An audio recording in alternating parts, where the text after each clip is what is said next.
Bonsoir et merci d'être avec nous. 7e numéro de Raconte un peu avec un seul sujet au sommaire, la démocratie sénégalaise à l'épreuve des urnes. Ce film que nous avons tourné entre novembre 1999 et juillet 2000 raconte un peu l'histoire politique du Sénégal jusqu'à l'avènement de l'alternance en mars 2000. Donc voici Sénégal, la démocratie à l'épreuve des urnes et on se retrouve tout de suite après le film.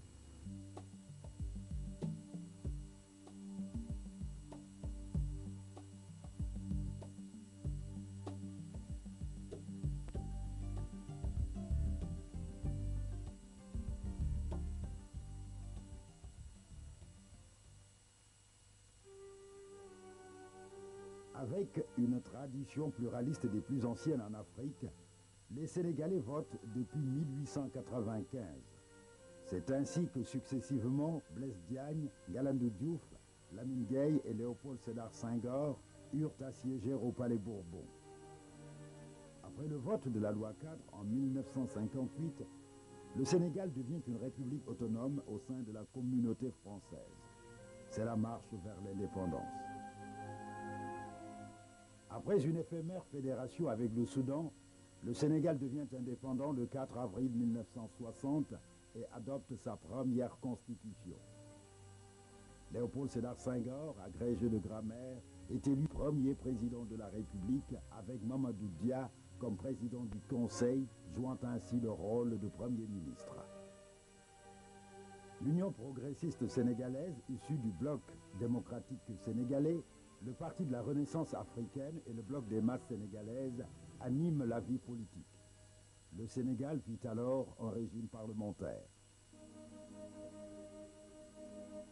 Le 17 décembre 1962, Mamadou Dia, le président du Conseil, accusé de fomenter un coup d'État, est mis aux arrêts.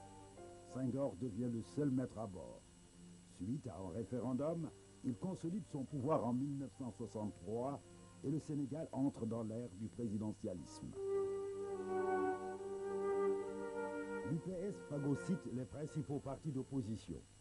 Le Sénégal s'installe alors dans un régime monopartisan. La trêve ne dure pas longtemps, car le pays n'échappera pas à la vague contestataire de mai 1968. Senghor parvient difficilement à la circonscrire.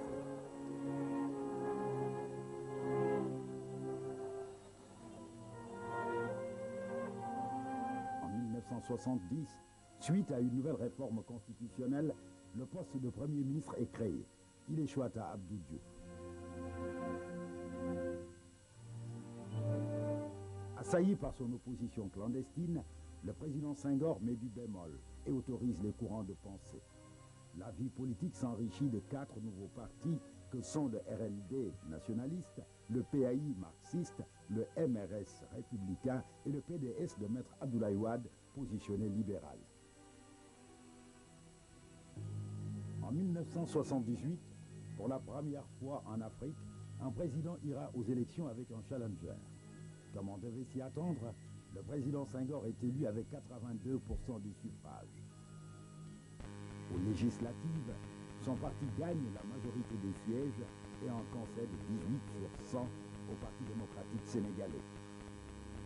C'est le début de la bipolarisation entre l'UPS, devenu entre-temps le Parti socialiste, et le PDS.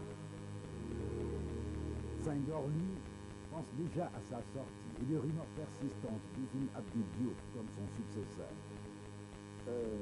Quand je serai à la veille de prendre ma retraite, les organismes du parti se réuniront démocratiquement et choisiront mon successeur. Il est évident que si le Premier ministre actuel confirme les qualités incontestables qu'il a, il aura des chances évidemment de me succéder. Je ne me considère pas comme le dauphin du président Senghor, Et je ne pense pas qu'il y ait de dauphin du président Senghor. Le 31 décembre 1980, Senghor décide librement de démissionner pour laisser son fauteuil à Abdou Diouf. Une première en Afrique.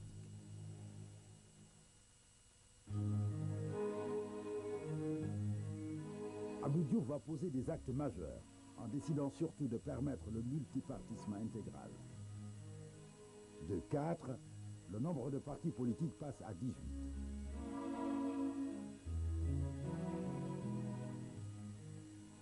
À la présidentielle de 1983, Abdou Diouf fait face à Abdoulaye Wade du Parti démocratique sénégalais, Majmoud Diop du Parti africain de l'indépendance, Cheikh Anta Diop du Rassemblement national démocratique et Oumar Wane du Parti populaire sénégalais. Abdou Diouf remporte largement le scrutin avec près de 84% du suffrage exprimé, tandis qu'au scrutin législatif, le PDS conforte ses places à l'Assemblée nationale alors que le RND gagne un siège. Malgré les réformes du code électoral qui garantit le secret du scrutin, le passage à l'isoloir demeure toujours facultatif. L'opposition dénonce la fraude et émet de nombreuses réserves sur le code électoral. Nous n'avons pas d'assesseur dans les bureaux de vote, il n'y a pas de recensement contradictoire, il n'y a pas le secret du scrutin, etc. etc. Et aujourd'hui, nous ne sommes plus en régime de démocratie, mais la démocratie est devenue une simple façade. 1988. Le candidat président Abdou Diouf sollicite un second mandat. Il a en face de lui son principal adversaire, Maître Abdoulaye Wade, avec qui les Sénégalais semblent vouloir le sopi ou changement en wolof. Le scrutin s'annonce très indécis, malgré le coup de pouce du calife de la confrérie des Mourides, Serigne Abdoulaye Mbacké, qui dès le 13 octobre avait lancé un ndiguel ou consigne de vote à ses disciples en faveur de Diouf. Au soir du 28 février, la télévision nationale déclare le candidat Abdou Diouf vainqueur avec 77% des suffrages, alors que seule la Cour suprême était habilitée à le faire. Les partisans du SOPI réagissent aussitôt. Des actes de vandalisme sont commis à divers endroits de la capitale. La police intervient à coups de grenades lacrymogènes. Le lendemain, les chars de l'armée quadrillent la ville. Maître Wade, à la suite de quelques responsables de l'opposition, est arrêté. Des émeutes s'ensuivent et conduisent à la proclamation de l'état d'urgence.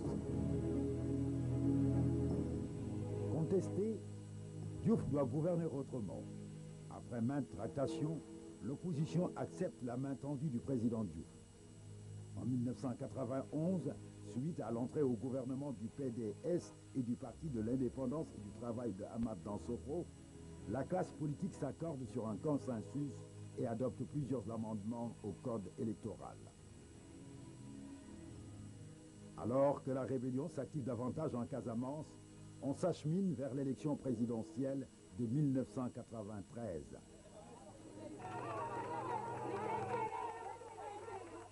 Abdou Diouf est face à 7 autres candidats, dont son principal challenger, Abdoulaye Wade. Cette fois-ci, cependant, aucun ndiguel de khalife général de confrérie ne viendra renforcer le président sortant. Longueur et confusion vont entacher ce scrutin présidentiel. La Commission nationale de recensement des votes suspend ses travaux sur un constat d'échec. Aujourd'hui, nous ne sommes pas en mesure de proclamer les résultats provisoires, comme le prévoit l'article L58 du Code électoral. Le Conseil constitutionnel prend le relais.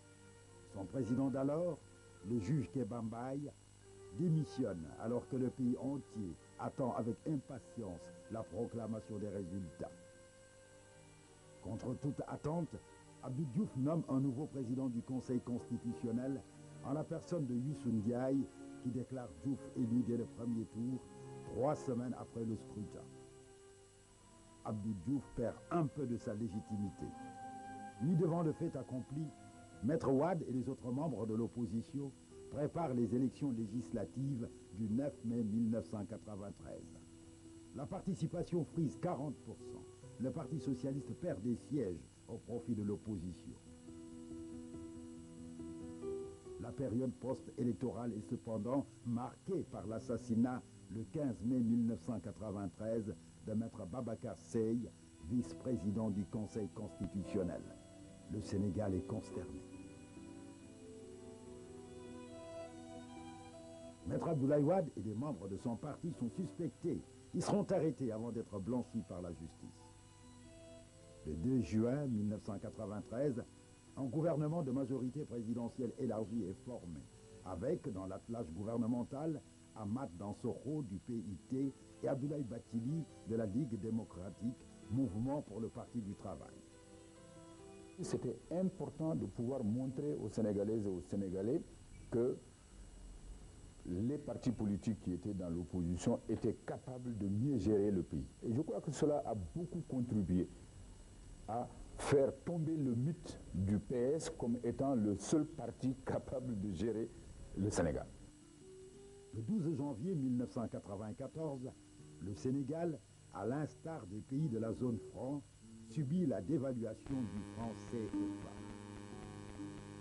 Un plan d'urgence pour relancer la croissance est mis en chantier. Pris en étau dans une spirale de pauvreté sans précédent, le peuple se met à gronder. Le 16 février 1994, des émeutes éclatent à Dakar suite à un rassemblement de l'opposition. Bilan, 6 policiers tués.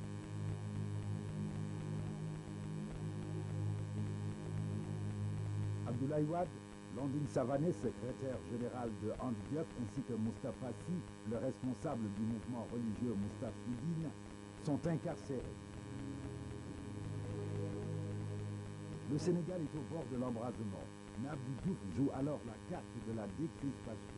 Wade et ses co-détenus sont libérés en août 1994 sur la base d'un non-lieu. Le 16 mars 1995, Abdou Diouf fait de nouveau appel à Maître Wade pour siéger dans un gouvernement de majorité présidentielle élargie. Mais Abdou Diouf a-t-il pour autant dompté son opposition?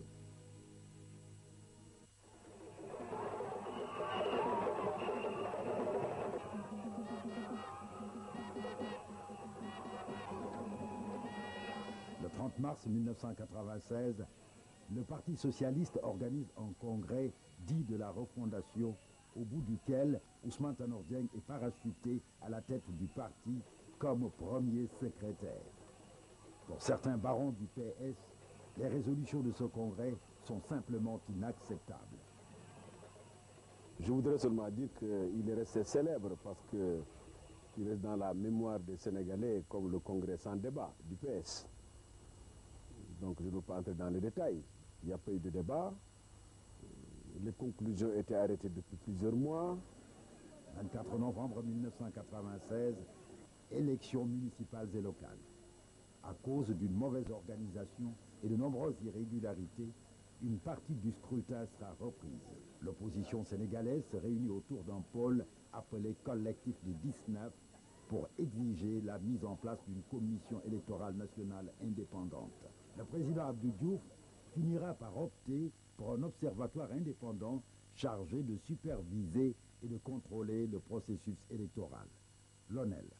La classe politique s'accommode de ce compromis. Le 10 septembre 1997, les 9 membres de l'ONEL sont nommés par décret présidentiel. Le général de réserve Mamadou Niang est porté à la tête de l'institution. Pendant ce temps, la crise couve au Parti socialiste. Mécontents de leur mise à l'écart lors des renouvellements des instances de base, quelques militants socialistes réclament une plus grande démocratie au sein du parti. Ils trouveront un écho à leur frustration dans une contribution que Mbaye Diouf, député socialiste et ancien ministre, publie dans la presse. Dans ce texte, je résume, je disais que si l'ONEL doit être réellement un organe de contrôle des élections, il faudrait que le Parti socialiste puisse réaménager sa démocratie interne. Faute de quoi, le parti allait perdre des électeurs. Et ce qui avait créé le tollé, c'est que j'avais dit qu'il n'était même pas exclu qu'il y ait une liste indépendante issue du Parti socialiste. Parmi les signataires de ce texte, Djibo Leyti Ka, ancien ministre d'État et figure de proue du PS. Le 7 novembre, Abdou Diouf, président du Parti socialiste, condamne l'existence de courants. Pas dans notre parti, le texte, que ce soit les statuts, le règlement intérieur ou les circulaires, qui autorisent ou qui tolèrent les courants. Et je dis bien sûr qu'il n'est donc pas question pour le Parti socialiste d'accepter ou de constater quelque courant que ce soit. Mais il faudra attendre le 14 mars 1998, lors d'un conseil national du parti, pour que Abdou Diouf prenne nettement position contre le courant du renouveau. La rupture est consommée. Le 31 mars 1998, Djibo Ka et ses camarades démissionnent du parti. C'est le début de la décomposition du Parti socialiste. Mai 1998, élection législative. Premier test grandeur nature de la fiabilité de l'ONEL, mais aussi de la représentativité de Djibo Ka et de son parti, l'Union pour le renouveau démocratique. Au moment de tirer le bilan, la classe politique unanime s'accorde sur l'exemplarité du déroulement du scrutin. Djibo Ka, lui, fait une entrée en force au Parlement, avec 11 sièges pour son parti. En moins d'une année, l'URD s'est imposé comme la troisième force politique du pays derrière le Parti socialiste et le Parti démocratique sénégalais et s'offrira même le luxe d'avoir un groupe parlementaire avec l'aide de la LDMPT et du RND.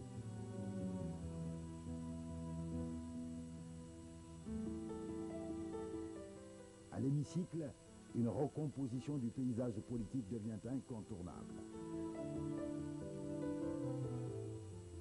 Pour l'opposition, toutes les conditions semblent réunies pour enfin déboulonner le Parti socialiste. Galvanisé par les concessions arrachées au pouvoir dans la mise sur pied d'institutions impartiales aptes à gérer le processus électoral, l'opposition s'attelle à consolider les acquis et à dégager une stratégie commune en vue de l'élection présidentielle de février 2000. Les élections de mai 1998 avaient clairement établi que le Parti socialiste était minoritaire dans notre pays. Le défi pour l'opposition, c'était donc de travailler pour que ce fait minoritaire se traduise de façon concrète dans les actes lors des prochaines élections présidentielles.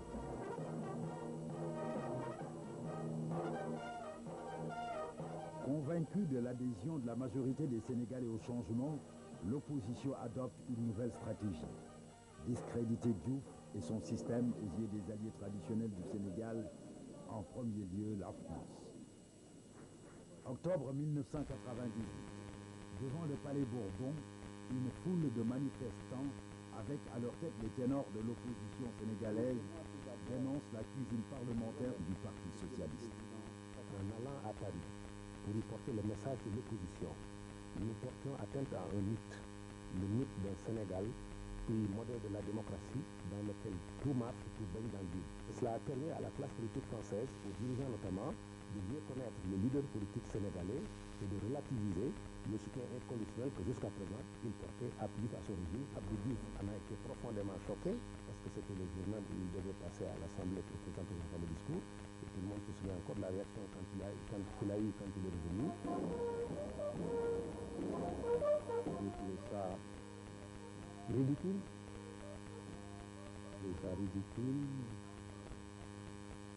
J'ai trouvé ça insignifiant au sens où Talleyrand disait que tout ce qui est excessif est insignifiant. J'ai trouvé ça inutile. Mais j'ai également découvert autre chose.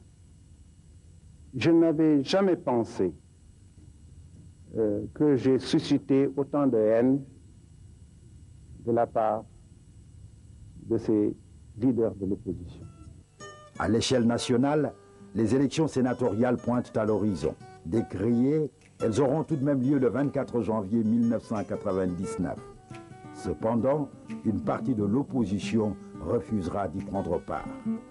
L'argent qui va être dépensé pour le Sénat aurait mieux servi à lutter contre la pauvreté, à améliorer la santé des Sénégalais, à améliorer le niveau d'éducation. Nous avons beaucoup d'autres priorités que celle-là.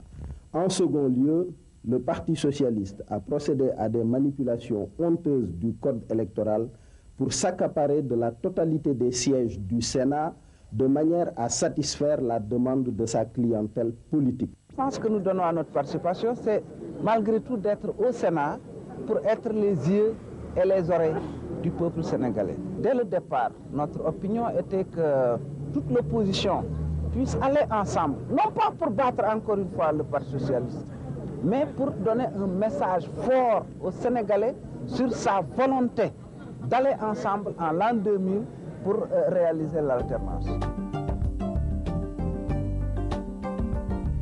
Divisés pour les sénatoriales, les adversaires de Diouf pourront-ils s'accorder sur une candidature unique à la présidentielle? Rien n'est moins sûr. Dès le 20 février, Djiboka affirme qu'il accepterait de se présenter à l'élection si son parti le lui demandait. Iba Der Thiam se voit proposer d'être candidat par son parti, tandis que Cheikh Abdoulaye Dièye, lui, annonce purement et simplement sa candidature.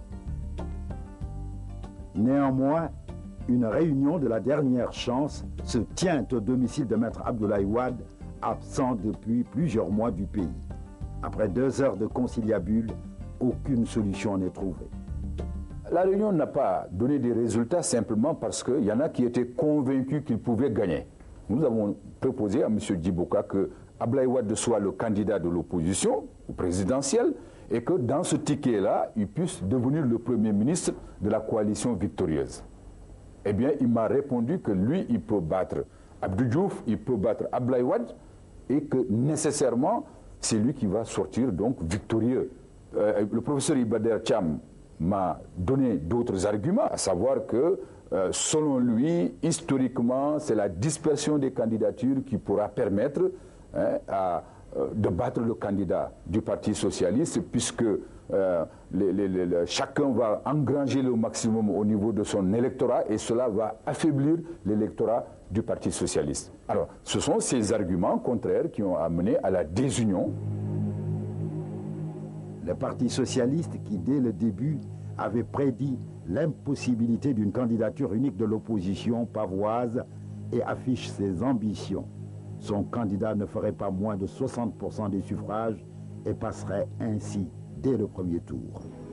Cependant, l'opposition maintient le principe d'un cadre unitaire pour aborder en position de force le début des travaux de la commission pour la mise à jour du fichier électoral.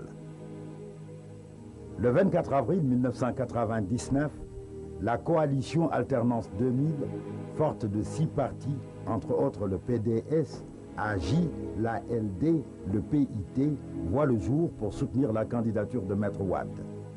L'union de l'opposition, pour nous, pourrait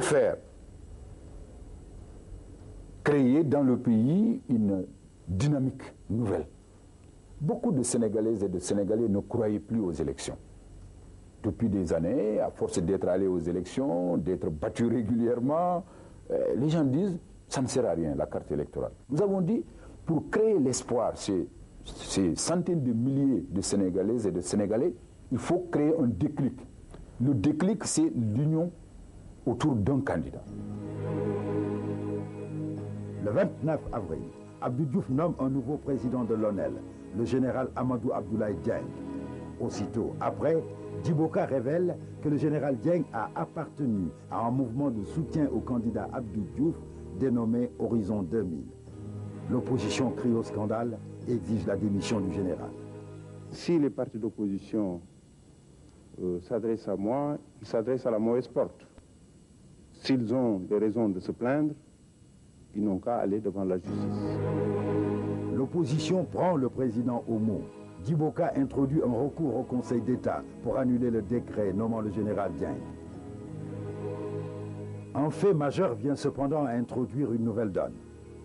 Dans une déclaration à la presse en date du 16 juin 1999, intitulée « J'ai choisi l'espoir », Moustapha Niasse fustige la gestion socialiste du pouvoir et rompt les amarres avec ses anciens camarades. Après Djiboka, c'est au tour de l'une des figures emblématiques du parti de claquer la porte en promettant d'entraîner dans son sillage un nombre important de militants. J'ai attiré l'attention de mes camarades en disant que le départ de Moustapha va constituer une saignée supplémentaire pour le Parti socialiste.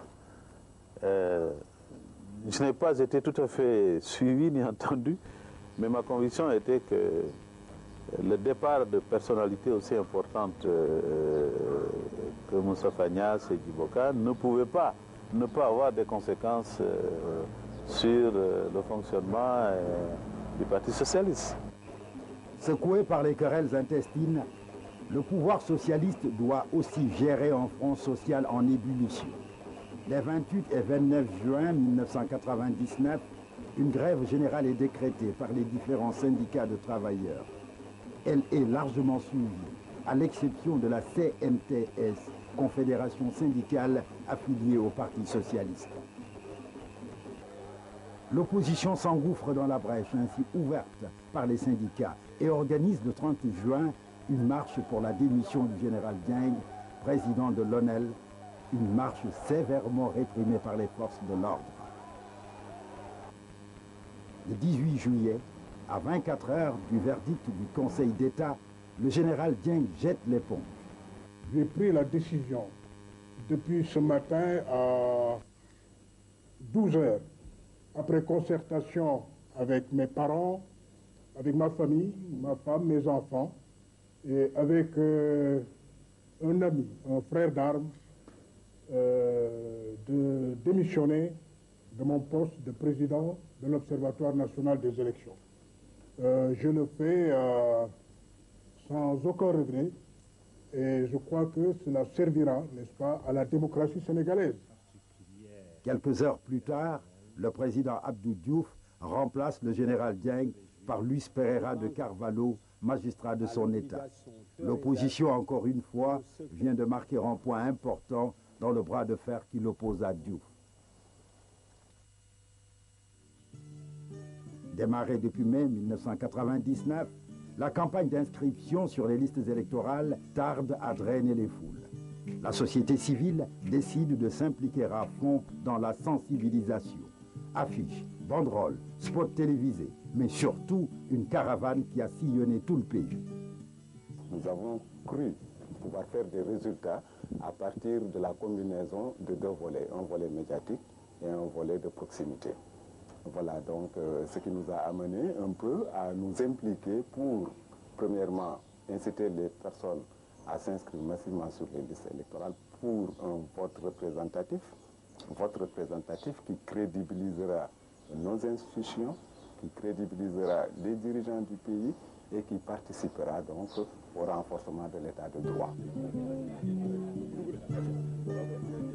Moustapha Niasse crée son parti, l'Alliance des forces de progrès, et enregistre l'adhésion de milliers de membres issus du Parti socialiste, de la société civile, mais aussi du PDS de Maître Wade, dont la longue absence commence à agacer ses partisans. L'inconvénient, c'est effectivement que les populations se posent des questions. Nos adversaires font courir des bruits sur son état de santé, sur son désistement éventuel. Nos adversaires essaient de démoraliser les populations pour qu'elles ne courent pas véritablement en cette victoire de Maître Abdoulaye Wade.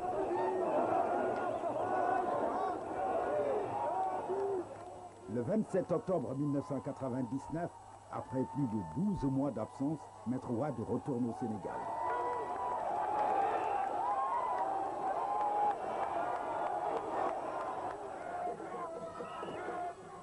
Le jeu politique est relancé. Le camp du candidat Diouf ne veut pas être en reste et s'élargit à la convergence patriotique, une coalition de leaders qui ont nom Ousmane Ngom, Jean-Paul Dias, Majmoud Diop et Serine Diop qui décident d'apporter leur appui à Abdou Diouf. Si nous voulons entrer dans le troisième millénaire, avec des chances de succès et de réelles capacités, à relever triomphalement les défis qui se dresseront devant nous, nous devons confier le Sénégal à des mains expertes et expérimentées, à un véritable homme d'État sûr et qui nous rassure. Cet homme-là, c'est le président Abdou Diouf. Le 18 décembre, Abdou Diouf est investi par le Parti socialiste, qui choisit le publicitaire français Jacques Séguéla comme communicateur pour son candidat. À la surprise de l'opinion, Diouf, à l'instar de Wade, décide de faire du changement son thème de campagne. Effectivement, certains se sont dit, mais écoutez, on faisait preuve de manque d'originalité. Mais ce que le communicateur et le président avaient mis dans le changement, nous confortait. Pour lui, il s'agissait, puisque désormais le pays commençait à avoir la tête hors de l'eau, sur des domaines essentiels, fondamentaux, faire les ruptures nécessaires. Ensuite, je crois qu'il y avait une volonté aussi de ne pas laisser à Wade le monopole du changement, de l'innovation, parce que nous sommes dans un monde qui bouge. Il fallait que nous nous adaptions. Nullement distraite par la démonstration de force du PS, l'opposition, par la voix de Moustapha Niasse, révèle le 30 décembre l'existence de deux types de cartes d'électeurs, dont l'un fabriqué en catimini en Israël. La classe politique est en émoi. C'est donc au moment où nous étions en train de retirer ces cartes que nous avons appris l'existence, que nous avons appris que ces cartes que nous étions en train de retirer n'étaient pas celles qui étaient faites par l'imprimerie française, mais des cartes importées d'Israël. Je dis non. Maintenant, on arrête. Assez de comédie. Accusé d'être de connivence avec le Parti socialiste, le ministre de l'Intérieur clame sa bonne foi. Pour les élections présidentielles, le problème matériel était réglé, le problème des fausses pièces était dépassé. Maintenant, il n'y a qu'un problème qui peut se poser, c'est le problème des cartes d'électeurs. Si les cartes d'électeurs sont falsifiées et qu'on se retrouve avec un plus grand nombre de cartes d'électeurs par rapport aux inscrits, on risque d'avoir des problèmes pour les élections. Je me suis dit, il faut trouver une parade à cela. La parade a été de chercher sur la place du marché, ici à Dakar, une carte infalsifiable. On n'a pas pu trouver. Notre fabricant de cartes, celui qui a réalisé les cartes, Félix Sanchez, imprimeur, nous a dit qu'on ne peut pas le faire à Dakar. Nous avons contacté donc une société de la place avec laquelle nous avons travaillé pour la mise sur Internet du fichier, etc. Et qui nous a dit, nous pouvons le faire, mais à partir de l'extérieur. Je ne savais même pas dans quel pays. C'est par la suite que je suis que c'était en Israël. Ce n'est pas le pays qui m'intéressait. C'était obtenir des cartes infalsifiables. C'était mon objectif. Le 26 janvier, l'opposition regroupée autour du Front pour la régularité et la transparence des élections organise un meeting.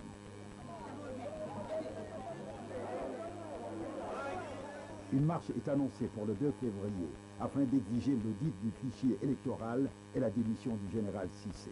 La tension monte. La confrontation semble de plus en plus inévitable.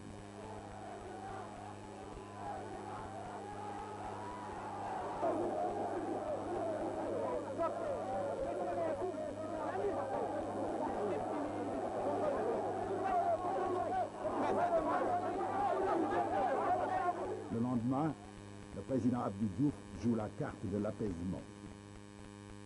Sénégalaises, Sénégalais, mes chers compatriotes, j'en appelle à la conscience et à l'esprit de responsabilité de tous les citoyens. Je compte sur vous tous, sur notre peuple dont nul n'ignore l'attachement viscéral à la paix et à la démocratie, pour qu'ensemble, nous fassions encore une fois la démonstration que le Sénégal est un exemple de démocratie majeure et responsable.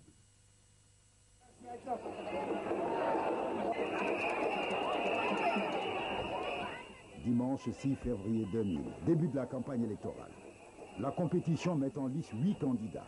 Abdou Diouf, son éternel challenger Abdoulaye Wade, mais aussi Djibo Ka, Mademba Sok, Ousseynou Fall, Cheikh Abdoulaye Dieye, Moustapha Niasse et Iba Der Thiam. Le ton est civil, mais on ne se fait pas de cadeau entre Diouf et ses adversaires. Les candidats de l'opposition attaquent le président sortant sur son bilan. Abdou Diouf rétorque en proposant aux Sénégalais un pacte de croissance et de solidarité et dévoile le contenu du changement qu'il défend.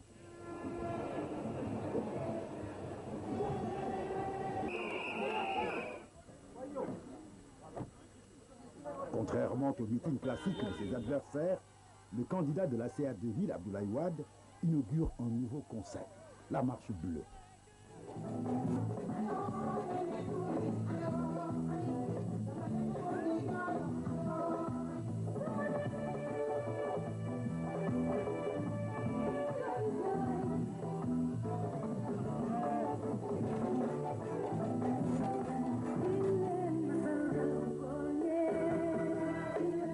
Quand nous avons commencé la campagne, nous avons dit, bon, on va faire des meetings, refaire les meetings qu'on faisait avant, sans pouvoir voir peut-être tout le monde à la fois. Parce qu'un meeting, il faut avoir beaucoup de moyens pour pouvoir rassembler les gens, les réunir donc dans une place déterminée. Nous avons pensé qu'il fallait redéfinir autrement la campagne, pas faire la campagne comme Abdou Diouf et comme les autres, mais définir une campagne qui nous est propre. Et c'est à ce moment-là que la marche bleue a été donc créée. Le succès de la nouvelle trouvaille de Wade inquiète le camp socialiste. Son premier secrétaire revoit les ambitions de son candidat à la baisse lors d'une conférence tenue au directoire de campagne de Diouf. De 60%, son candidat ne passerait désormais qu'avec 51%.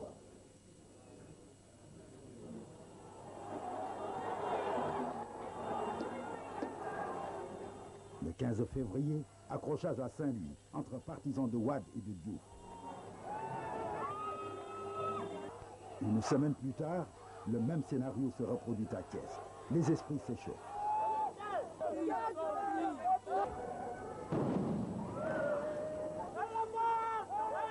À la suite des religieux et autres acteurs de la vie nationale, le secteur privé monte à son tour au créneau. Notre pays, jadis cité en Afrique et dans le monde comme un modèle de cohésion nationale, de stabilité politique et de démocratie avancée, abrite aujourd'hui des débats et des comportements politiques de nature à installer une psychose insécuritaire.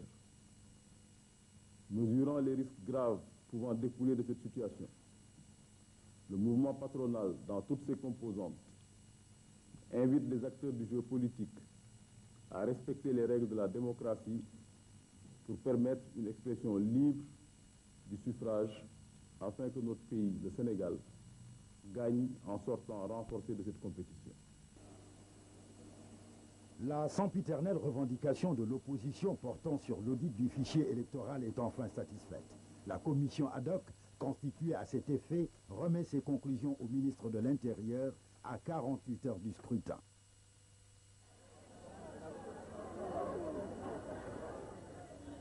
« 27 février 2000. Les élections se déroulent dans le calme, malgré quelques échauffourées ici et là. Le taux de participation avoisine les 65%, avec une présence remarquée des jeunes comparée au scrutin précédent.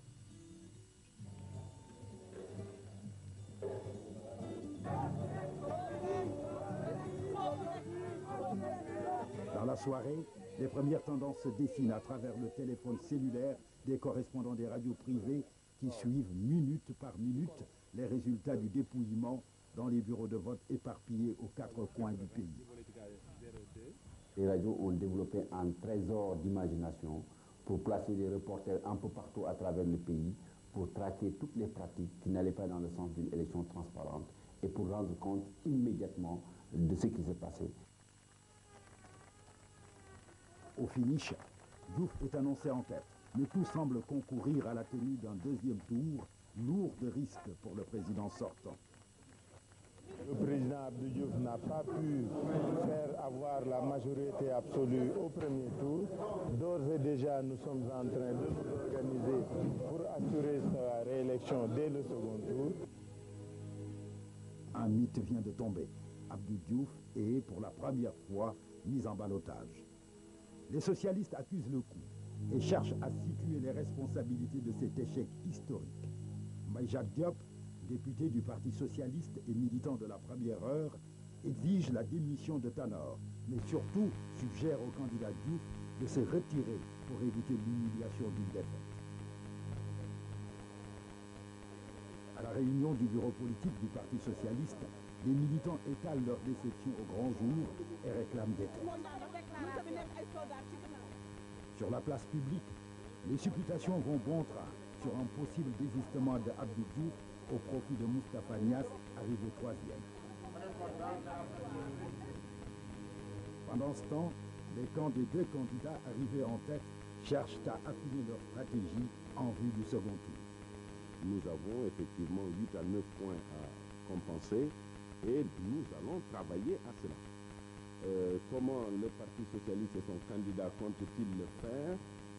Évidemment, tout d'abord en remobilisant nos propres camarades. Un deuxième aspect, je vous signale, vous le savez déjà, que sur les 2 600 000 électeurs inscrits, seuls 1 600 000 ont effectivement voté. Donc nous avons encore une population électorale qui ne s'est pas manifestée d'environ 1 million. Et donc dans une large mesure, nous pensons en travaillant comme il se doit, en mobilisant comme il se doit, nous pensons pouvoir puiser dans ce million de voix les voix qui seront nécessaires à notre candidat pour passer au deuxième tour. Troisièmement, bien sûr, il s'agit d'un deuxième tour. Et s'agissant d'un deuxième tour, évidemment, il y aura des alliances qui vont être nouées. Du côté de la coalition Alternance 2000, le ton est plutôt confiant. Comment voulez-vous que je perde les élections? Ce n'est pas possible. C'est impossible. C'est impossible. J'ai toujours écarté cette possibilité, hier, encore moins aujourd'hui, que nous avons quand même des résultats. Vous savez, moi je suis prêt pour le deuxième tour. Il n'y a absolument aucun problème. Mais encore une fois, si je devais faire le deuxième tour avec M. Abdou, je pense qu'il se désisterait avant. Ce n'est pas la peine de fatiguer le pays, de fatiguer les gens, de se lancer dans une opération dont on connaît l'issue à l'avance. Le 2 mars, Abdou Diouf préside exceptionnellement la première réunion de son directoire de campagne. Il réitère sa confiance à la même équipe et s'engage à aller jusqu'au bout.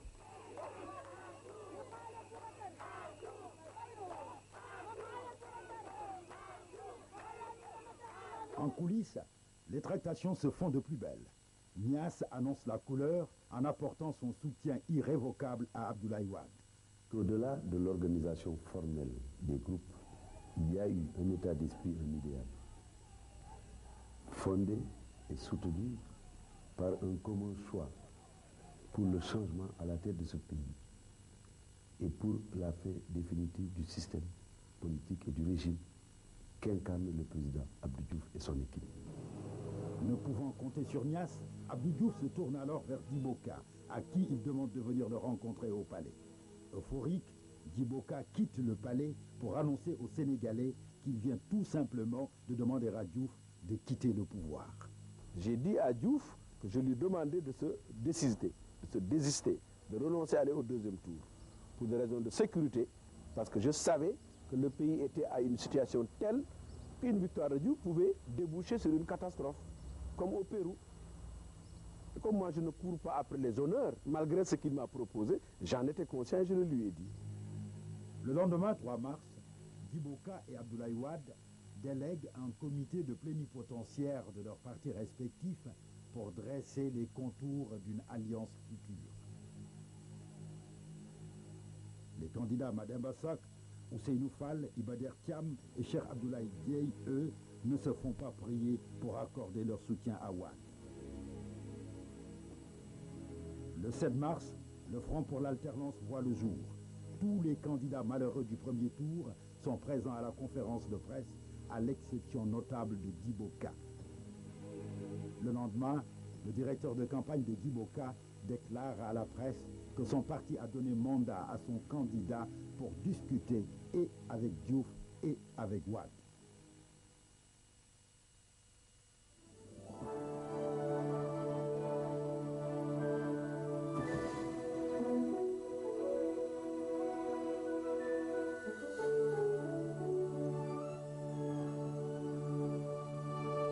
Le 11 mars, La campagne du second tour démarre. Abdou Diouf revoit sa stratégie et opte pour des visites de proximité.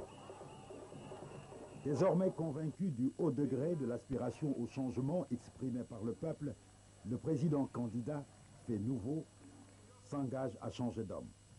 J'apporterai, si je serai élu, les changements sur le plan des hommes.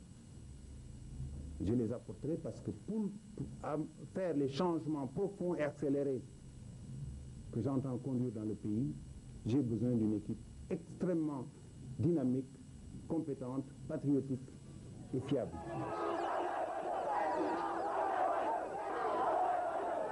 Wade, quant à lui, maintient la marche bleue. Seule innovation, Niasse est de la partie. Il a accepté le poste de Premier ministre que lui proposait Abdoulaye Wade. Je suis venu accompagné de mon frère Moustapha Niasse. Nous deux, avec tous nos alliés, nous allons changer le Sénégal. Le 13 mars, Abdou Diouf profite de son temps d'antenne pour faire appel à Djiboka. J'invite M. Djibo Leyti Ka, secrétaire général de l'URD, à se tenir prêt pour amener à mes côtés et avec toute l'équipe victorieuse les changements de politique, de structure et de méthode que veut le pays. À ce moment-là, tous les regards des Sénégalais se tournent alors vers Djiboka. Je demande aux militants et sympathisants du Renouveau, aux électrices et aux électeurs qui m'ont accordé leur confiance le 27 février, de porter leur suffrage sur le candidat Abdou Diouf le 19 mars 2000 pour que nous apportions la preuve que le renouveau est bien la clé du changement dans notre pays. J'étais porteur d'un projet du renouveau. Si Abdou Diouf, qui est du socialisme démocratique, ma famille de pensée, je le suis profondément, me donne l'occasion de voir une partie essentielle de ce programme mise en œuvre, appliquée, je ne me déroberai pas, quelles qu'en soient les conséquences. Cependant, quelques ténors de l'Union du renouveau démocratique se démarquent de la position de leur leader. Ils affirment leur adhésion à l'alternance. Jamais à mal de ressort et ragaillardi par le soutien de Djiboka, Diouf active la piste des chefs religieux musulmans. Le 17 au matin, alors que les Sénégalais s'apprêtent à accomplir la prière rituelle de l'Aïd el-Kébir, Cheikh Tidiane-Sy, chef religieux de la confrérie des Tidianes, appelle à voter Diouf sur les ondes. Quelques heures plus tard, c'est au tour de Ahmed Khalifa Niasse, homme d'affaires et membre de la famille religieuse des Niassènes, d'en faire autant.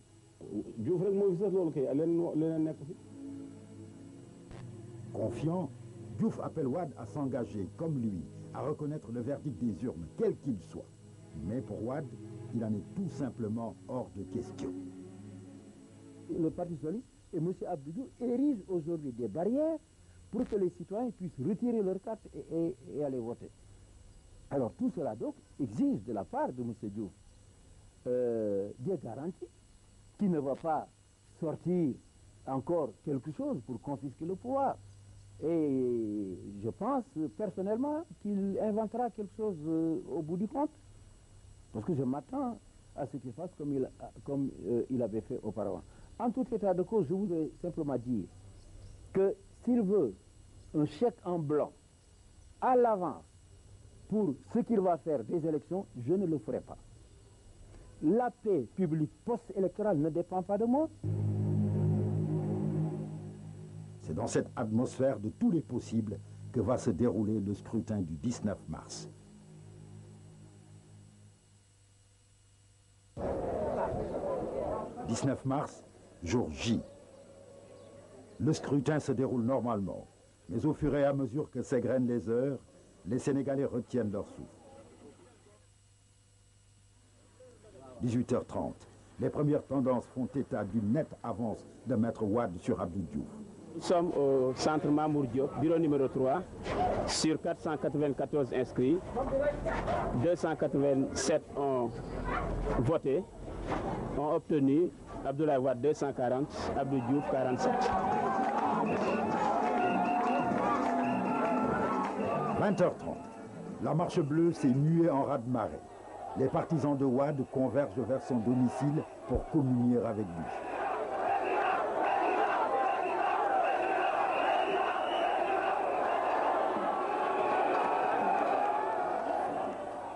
La cause est entendue pour le candidat socialiste. Mais confronté depuis 1983 à des lendemains électoraux troubles, Wade et le peuple entier avec lui attend la réaction de Dieu.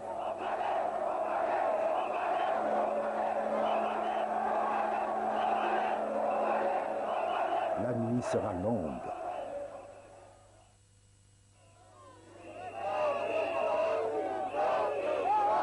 Le lendemain, à 11h, Abdou Diouf reconnaît sa défaite et félicite Abdoulaye Wade.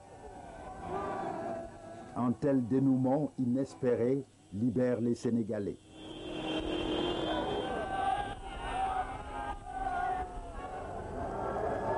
Le 27 mars, Abdou Diouf reçoit Wade au Palais de la République.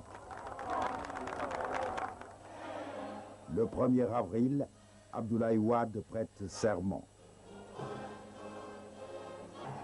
Dans leur écrasante majorité, les Sénégalais savourent enfin la plénitude du pouvoir que leur confèrent les urnes et attendent les changements annoncés. Le chemin est maintenant balisé pour Maître Wade.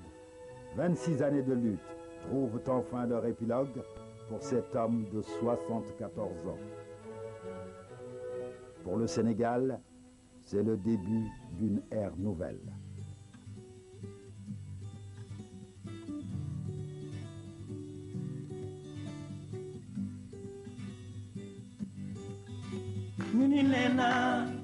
ñu ni nee naa ñoo bokk réew mi ñu ni nee naa dañu yaatal géew bi ñu ni nee naa ñoo bokk réew mi ñu ni nee naa dañu yaatal géew bi ñu ni nee na wuute mënta ñàkk naam waaye bu nu waxtaanee jubóo wuute mënta ñàkk naam waaye sunu waxtaanee gis ak yoon